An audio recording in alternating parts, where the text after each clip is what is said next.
నిర్గమకాండము 10వ అధ్యాయము. కాగా యెహోవా మోషేతో, ఫరో యొద్దకు వెళ్ళుము, నేనే యెహోవానని మీరు తెలుసుకొనున్నట్లును నేను చేయు సూచక క్రియలను ఐగుప్తీయుల ఎదుట కనుపరచుటకు నేను వారి ఎడల జరిగించిన వాటిని వారి ఎదుట కలుగజేసిన సూచక క్రియలను నీవు నీ కుమారునికి నీ కుమారుని కుమారునికి ప్రచురము చేయునట్లును నేను అతని హృదయమును అతని సేవకుల హృదయమును కఠినపరిచితినెను. కాబట్టి మోషే అహరోనులు ఫరో యొద్దకు వెళ్ళి అతనిని చూచి ఇలాగు చెప్పిరి: హెబ్రీల దేవుడగు యెహోవా సెలవిచ్చినదేమనగా, నీవు ఎన్నాళ్ళ వరకు నాకు లొంగనొల్లక యుందువు? నన్ను సేవించుటకు నా జనులను పోనిమ్ము. నీవు నా జనులను పోనీయ నొల్లని ఎడలా, ఇదిగో రేపు నేను మిడతలను నీ ప్రాంతంలోనికి రప్పించెదను. ఎవడును నేలను చూడలేనంతగా అవి దాని కప్పును. తప్పించుకొనిన శేషమును అనగా వడగండ్ల దెబ్బను తప్పించుకొని మిగిలిన దానిని అవి తినివేయును. పొలములో మొలిచిన ప్రతి చెట్టును తినును. మరియు అవి నీ ఇండ్లలోనూ నీ సేవకులందరి ఇండ్లలోనూ ఐగుప్తీయులందరి ఇండ్లలోనూ నిండిపోవును. నీ పితరులు కాని నీ పితామహులు గాని ఈ దేశంలో నుండిన నాట నుండి నేటి వరకు అట్టి వాటిని చూడలేదని చెప్పి ఫరో ఎదుట నుండి బయలువెళ్ళును. అప్పుడు ఫరో సేవకులు అతన్ని చూచి, ఎన్నాళ్ళ వరకు వీడు మనకు ఉరిగా నుండును? తమ దేవుడైన యెహోవాను సేవించుటకు ఈ మనుషులను పోనిమ్ము. ఐగుప్తు దేశము నశించినదని నీకింకనూ తెలియదా అనిరి. మోషే అహరోనులు ఫరో యొద్దకు మరలా రప్పింపబడగా అతడు, మీరు వెళ్ళి మీ దేవుడైన యెహోవాను సేవించుడి. అందుకు ఎవరెవరు వెళ్ళుదురని వారిని అడిగెను. అందుకు మోషే, మేము యెహోవాకు పండుగ ఆచరింపవలెను గనుక మా కుమారులను మా కుమార్తెలను మా మందలను మా పశువులను వెంటబెట్టుకొని మా పిన్న పెద్దలతో కూడా వెళ్ళదమనెను. అందుకతడు, యెహోవా మీకు తోడైయుండునా? నేను మిమ్మును మీ పిల్లలను పోనిచ్చేదనా? ఇదిగో మీరు దురాలోచన గలవారు. పురుషులైన మీరు మాత్రము వెళ్ళి యెహోవాను సేవించుడి. మీరు కోరినది అదే కదా అని వారితో అనగా, ఫరో సముఖము నుండి వారు వెళ్ళగొట్టబడిరి. అప్పుడు యెహోవా మోషేతో, మిడతలు వచ్చినట్లు ఐగుప్తు దేశం మీద నీ చెయ్యి చాపము. అవి ఐగుప్తు దేశం మీదికి వచ్చి ఈ దేశపు పైరులన్నిటినీ అనగా వడగండ్లు పాడు చేయని వాటినన్నిటినీ తినివేయునని చెప్పెను. మోషే ఐగుప్తు దేశం మీద తన కర్రను చాపగా యెహోవా ఆ పగలంతయు ఆ రాత్రి అంతయు ఆ దేశము మీద తూర్పుగాలిని విసరజేసెను. ఉదయమందు ఆ తూర్పుగాలికి మిడతలు వచ్చెను. ఆ మిడతలు ఐగుప్తు దేశం అంతటి మీదికి వచ్చి ఐగుప్తు సమస్త ప్రాంతములలో నిలిచెను. అవి మిక్కిలి బాధకరమైనవి. అంతకు మునుపు అట్టి మిడతలు ఎప్పుడునూ ఉండలేదు. తరువాత అట్టివి ఉండబోవు. అవి నేలంతయు కప్పెను. ఆ దేశమున చీకటి కమ్మెను. ఆ దేశపు కూరగాయలన్నిటినీ ఆ వడగండ్లు పాడు చేయని వృక్షఫలములన్నిటినీ అవి తినివేశెను. ఐగుప్తు దేశం అంతటా చెట్లే గాని పొలముల కూరయే గాని పచ్చని దేదియు మిగిలి ఉండలేదు.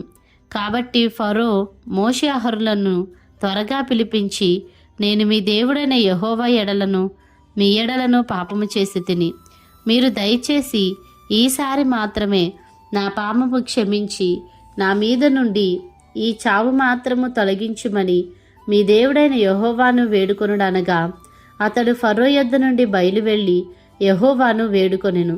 అప్పుడు యెహోవా గాలిని త్రిప్పి మహాబలమైన పడమటి గాలిని విసరజేయగా అది ఆ మిడతలను కొంచిపోయి ఎర్ర సముద్రములో పడవేశెను. ఐగుప్తు సమస్త ప్రాంతములలో ఒక్క మిడత అయినను నిలువలేదు. అయినను యెహోవా ఫరో హృదయమును కఠినపరిచెను. అతడు ఇశ్రాయేలీలను పోనీయడాయను. అందుకు యెహోవా మోషేతో, ఆకాశము వైపు నీ చెయ్యి చాపుము. ఐగుప్తు దేశము మీద చీకటి, చేతికి తెలియనంత చిక్కని చీకటి కమ్ముననెను. మోషే ఆకాశము వైపు తన చెయ్యి ఎత్తినప్పుడు ఐగుప్తు దేశం అంతయు 3 దినములు గాఢాంధకారమాయెను. 3 దినములు ఒకరినొకడు కనుగొనలేదు. ఎవడును తానున్న చోట నుండి లేవలేకపోయెను. అయినను ఇశ్రాయేలీలకందరికీ వారి నివాసములలో వెలుగుండెను. ఫరో మోషేను పిలిపించి, మీరు వెళ్ళి యెహోవాను సేవించుడి. మీ మందలు మీ పశువులు మాత్రమే ఇక్కడ ఉండవలెను. మీ బిడ్డలు మీతో వెళ్ళవచ్చుననగా, మోషే, మేము మా దేవుడైన యెహోవాకు అర్పింపవలసిన బలుల నిమిత్తమును హోమార్పణల నిమిత్తమును నీవు మాకు పశువులనియ్యవలెను. మా పశువులను మాతో కూడా రావలెను. ఒక డెక్క అయినను విడువబడదు. మా దేవుడైన యెహోవాను సేవించుటకు వాటిలో నుండి తీసుకొనవలెను. మేము దేనితో యెహోవాను సేవింపవలెనో అక్కడ చేరక మునుపు మాకు తెలియదనిను. అయితే యెహోవా ఫరో హృదయమును కఠినపరపగా అతడు వారిని పోనీయనొల్లకై ఉండెను. గనుక ఫరో, నా ఎదుట నుండి పొమ్ము, భద్రము సుమి, నా ముఖము ఇకను చూడవద్దు.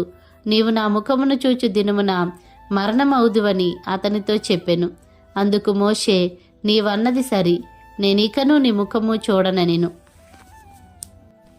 నిర్గమకాండము 11వ అధ్యాయము. మరియు యెహోవా మోషేతో ఇట్లనెను, ఫరో మీదికిని ఐగుప్తు మీదికిని ఇంకొక తెగులును రప్పించెదను. అటు తరువాత అతడు ఇక్కడ నుండి మిమ్మును పోనిచ్చును.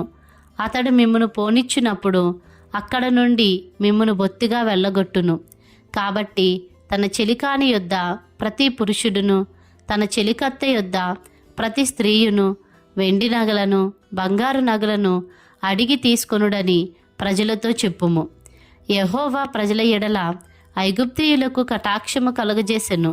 అదిగాక ఐగుప్తు దేశంలో మోషే అను మనుష్యుడు ఫరో సేవకుల దృష్టికిని ప్రజల దృష్టికిని మిక్కిలి గొప్పవాడాయెను.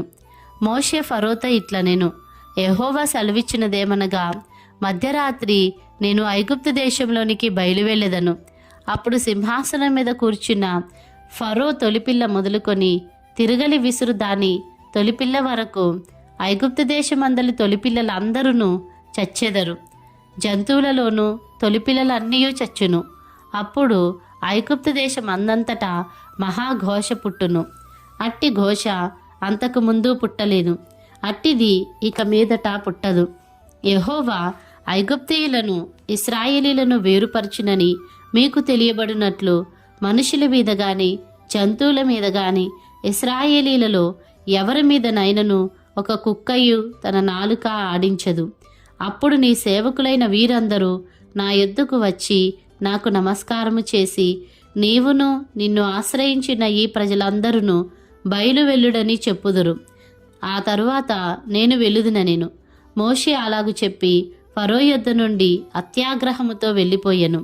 అప్పుడు యెహోవా, ఐగుప్తు దేశములో నా మహత్కార్యములు విస్తారమగునట్లు ఫరో మీ మాట వినడని మోషేతో చెప్పెను. మోషే అహరోనులు ఫరో ఎదుట ఈ మహత్కార్యములను చేసిరి. అయినను యెహోవా ఫరో హృదయమును కఠినపరపగా అతడు తన దేశంలో నుండి ఇశ్రాయేలీయులను పోనీయవాడాయెను. నిర్గమకాండము 12వ అధ్యాయము. మోషే అహరోనులు ఐగుప్తు దేశంలో ఉండగా యెహోవా వారితో ఇలాగు సెలవిచ్చెను, నెలలలో ఈ నెల మీకు మొదటిది. ఇది మీ సంవత్సరమునకు మొదటి నెల. మీరు ఇశ్రాయేలీల సర్వసమాజముతో ఈ నెల దశమి నాడు వారు తమ తమ కుటుంబముల లెక్క చొప్పున ఒక్కొక్కడు గొర్రెపిల్లనైనను మేకపిల్లనైనను, అనగా ప్రతి ఇంటికిని ఒక గొర్రెపిల్లనైనను ఒక మేకపిల్లనైనను తీసుకొనవలెను. ఆ పిల్లను తినుటకు ఒక కుటుంబము చాలకపోయిన ఎడల వాడును వాని పొరుగువాడును తమ లెక్క చొప్పున దాన్ని తీసుకొనవలెను. ఆ గొర్రెపిల్లను భుజించుటకు ప్రతివాని భోజనము పరిమితిని బట్టి వారిని లెక్కింపవలెను. నిర్దోషమైన ఏడాది మగపిల్లను తీసుకొనవలెను. గొర్రెలలో నుండి అయినను మేకలలో నుండి అయినను దాన్ని తీసుకొనవచ్చును. ఈ నెల 14వ దినము వరకు మీరు దాన్ని నుంచుకొనవలెను. తరువాత ఇశ్రాయేలీల సమాజపు వారందరూ తమ తమ కూటములలో సాయంకాలమందు దాన్ని చంపి దాని రక్తము కొంచెము తీసి తాము దాని తిను ఇండ్ల ద్వార బంధపు 2 నిలువు కమ్ముల మీదను పై కమ్మి మీదను చల్లి ఆ రాత్రియే వారు అగ్నిచేత కాల్చబడిన ఆ మాంసమును పొంగని రొట్టెలను తినవలెను. చేదుకూరలతో దాన్ని తినవలెను. దాని తలను దాని కాళ్ళను దాని ఆంత్రములను అగ్నితో కాల్చి దాన్ని తినవలెను. దానిలో ఉడికి ఉడకనిదైనను నీళ్లతో వండబడినదైనను తిననే తినకూడదు. ఉదయకాలము వరకు దానిలోనిదేదియు మిగిలింపకూడదు. ఉదయకాలము వరకు దానిలో మిగిలినది అగ్నితో కాల్చివేయవలెను. మీరు దానిని తినవలసిన విధమేమనగా, మీ నడుము కట్టుకొని, మీ చెప్పులు తొడుగుకొని, మీ కర్రలు చేతపట్టుకొని త్వరపడుచు దాన్ని తినవలెను. అది యెహోవాకు పస్కా బలి. ఆ రాత్రి నేను ఐగుప్తు దేశమందు సంచరించి ఐగుప్తు దేశమందలి మనుష్యులలోనే గాని జంతువుల్లోనే గాని తొలి సంతతి అంతయు హతము చేసి ఐగుప్తు దేవతలకు అందరికిని తీర్పు తీర్చెదను. నేను యెహోవాను. మీరున్న ఇండ్ల మీద ఆ రక్తము మీకు గుర్తుగా ఉండును. నేను ఆ రక్తమును చూచి మిమ్మును నశింపచేయక దాటిపోయేదను. నేను ఐగుప్తు దేశమును పాడు చేయుచుండగా మిమ్ము సంహరించుటకు తెగులు మీ మీదికి రాదు. కాబట్టి ఈ దినము మీకు జ్ఞాపకార్థమైన దగును. మీరు యెహోవాకు పండుగగా దానిని ఆచరింపవలెను. తరతరములకు నిత్యమైన కట్టడగా దానిని ఆచరింపవలెను. 7 దినములు పులియని రొట్టెలను తినవలెను. మొదటి దినమున మీ ఇండ్లలో నుండి పొంగినది పారవేయవలెను. మొదటి దినము మొదలుకొని 7వ దినము వరకు పులిసిన దానిని తిను ప్రతి మనుష్యుడు ఇశ్రాయేలీలో నుండి కొట్టివేయబడును. ఆ మొదటి దినమున మీరు పరిశుద్ధ సంఘముగాను 7వ దినమున పరిశుద్ధ సంఘముగాను కూడుకొనవలెను. ఆ దినముల యందు ప్రతివాడు తినవలసినది మాత్రమే మీరు సిద్ధపరచవచ్చును. అదియుగాక మరి ఏ పనియు చేయకూడదు. పులియని రొట్టెల పండుగను మీరు ఆచరింపవలెను. ఈ దినమందే నేను మీ సమూహములను ఐగుప్తు దేశముల నుండి వెలుపలికి రప్పించితిని గనుక మీరు మీ తరములన్నిటిలో ఈ దినమును ఆచరింపవలెను. ఇది మీకు నిత్యమైన కట్టడగా ఉండును. మొదటి నెల 14వ దినము సాయంకాలం మొదలుకొని ఆ నెల 21వ దినము సాయంకాలము వరకు మీరు పులియని రొట్టెలను తినవలెను. 7 దినములు మీ ఇండ్లలో పొంగినదేదియూ ఉండకూడదు. పులిసిన దానిని తినువాడు అన్యుడే గాని దేశంలో పుట్టినవాడే గాని ఇశ్రాయేలీల సమాజంలో నుండక కొట్టివేయబడును. మీరు పులిసినదేదియో తినక మీ నివాసములన్నిటిలోనూ పులియని వాటినే తినవలనని చెప్పుమనెను. కాబట్టి మోషే ఇశ్రాయేలీల పెద్దలనందరినీ పిలిపించి వారితో ఇట్లనెను, మీరు మీ కుటుంబముల చొప్పున మందలో నుండి పిల్లలను తీసుకొని పస్కా పశువును వధించుడి. మరియు హిస్సోపు కుంచె తీసుకొని పళ్ళెములోనున్న రక్తంలో దాని ముంచి ద్వారబంధపు పైకమ్మికిని 2 నిలువు కమ్ములకును పళ్ళెములోని రక్తమును తాకింపవలెను. తరువాత మీలోనెవరును ఉదయం వరకు తన ఇంటి ద్వారం నుండి బయలు వెళ్ళకూడదు. యెహోవా ఐగుప్తీయులను హతము చేయుటకు దేశ సంచారము చేయును. ద్వారబంధపు పైకమ్మి మీదను 2 నిలువు కమ్ముల మీదను ఉన్న రక్తమును చూచి యెహోవా ఆ తలుపును దాటిపోవును. మేము హతము చేయుటకు మీ ఇండ్లలోనికి సంహారకుని చొరనీయడు. కాబట్టి మీరు నిరంతరము మీకును మీ కుమారులకును దీనిని కట్టడగా ఆచరింపవలెను. యెహోవా తాను సెలవిచ్చినట్లు మీకిచ్చుచున్న దేశమందు మీరు ప్రవేశించిన తరువాత మీరు దీనిని ఆచరింపవలెను. మరియు మీ కుమారులు మీరు ఆచరించు ఈ ఆచారం ఏమిటని మిమ్మును అడుగునప్పుడు మీరు, ఇది యెహోవాకు పస్కా బలి, ఆయన ఐగుప్తీయులను హతము చేయుచు మన ఇండ్లను కాచినప్పుడు ఆయన ఐగుప్తులనున్న ఇశ్రాయేలీల ఇండ్లను విడిచిపెట్టెను అనవలనని చెప్పెను. అప్పుడు ప్రజలు తలలు వంచి నమస్కారము చేసిరి. అప్పుడు ఇశ్రాయేలీలు వెళ్ళి అలాగూ చేసిరి. యెహోవా మోషే అహరోనులకు ఆజ్ఞాపించినట్లే చేసిరి. అర్ధరాత్రి వేళ జరిగినదేమనగా, సింహాసనం మీద కూర్చున్న ఫరో మొదలుకొని చెరసాలనున్న ఖైదీ యొక్క తొలిపిల్ల వరకు ఐగుప్తు దేశమందలి తొలిపిల్లలనందరినీ పశువులు తొలిపిల్లలనన్నిటినీ యెహోవా హతము చేసెను. ఆ రాత్రి ఫరోయు అతని సేవకులందరూ ఐగుప్తీయులందరూ లేచినప్పుడు శవము లేని ఇల్లు ఒకటైనా లేకపోయినందున ఐగుప్తులో మహాఘోష పుట్టెను. ఆ రాత్రి వేళ ఫరో మోషే అహరోనులను పిలిపించి వారితో, మీరును ఇశ్రాయేలీలను లేచి నా ప్రజల మధ్య నుండి బయలువెళ్ళుడి. మీరు చెప్పినట్లు పోయి యెహోవాను సేవించుడి. మీరు చెప్పినట్లు మీ మందలను మీ పశువులను తీసుకొని పోవుడి. నన్ను దీవించుడని చెప్పెను. ఐగుప్తీయులు మనమందరము చచ్చిన వారం అనుకొని తమ దేశంలో నుండి ప్రజలను పంపుటకు త్వరపడి వారిని బలవంతము చేసిరి.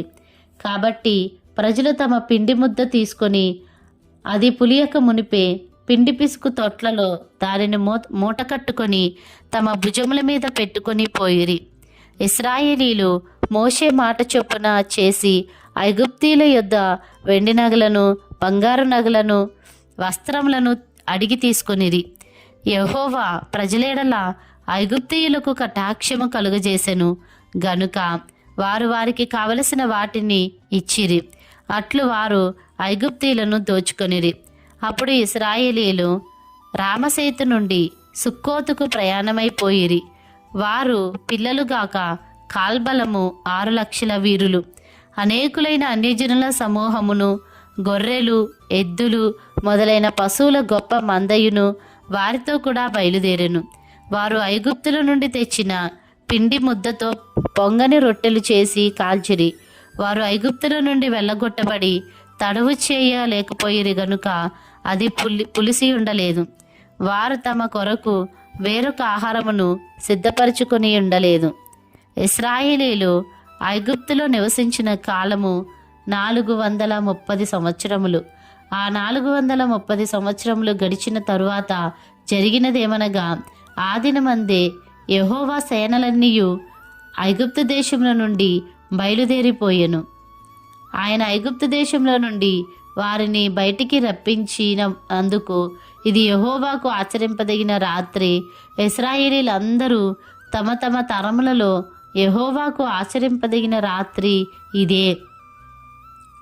మరియు యెహోవా మోషే అహరోనులతో ఇట్లనెను, ఇది పస్కా పండుగను గూర్చిన కట్టడ. అన్యుడెవడును దాన్ని తినకూడదని గాని వెండితో కొనబడిన దాసుడు సున్నతి పొందిన వాడైతే దాన్ని తినవచ్చును. పరదేశియు కూలికి వచ్చిన దాసుడును దాన్ని తినకూడదు. మీరు ఒక్క ఇంటిలోనే దాన్ని తినవలెను. దాని మాంసములో కొంచెమైనను ఇంటిలో నుండి బయటికి తీసుకొని పోకూడదు.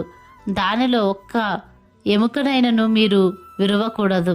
ఇశ్రాయేలీల సర్వ సమాజము ఈ పండుగను ఆచరింపవలెను. నీ యొద్ద నివసించు పరదేశి యెహోవా పస్కాను ఆచరింపగోరినేడల అతనికి కలిగిన ప్రతి మగవాడు సున్నతి పొందవలెను. తరువాత అతడు సమాజంలో చేరి దానిని ఆచరింపవచ్చును. అట్టివాడు మీ దేశంలో పుట్టిన వానితో సముడగును. సున్నతి పొందని వాడు దానిని తినకూడదు. దేశస్థునికిని మీలో నివసించు పరదేశికిని దీని గూర్చి ఒకటే విధి ఉండవలెను. ఇశ్రాయేలీలందరూ అలాగు చేసిరి. యెహోవా మోషే అహరోనులకు ఆజ్ఞాపించినట్టు చేసిరి. యెహోవా ఇశ్రాయేలీలను వారి వారి సమూహము చొప్పున ఆనాడే ఐగుప్తు దేశంలో నుండి వెలుపలికి రప్పించెను.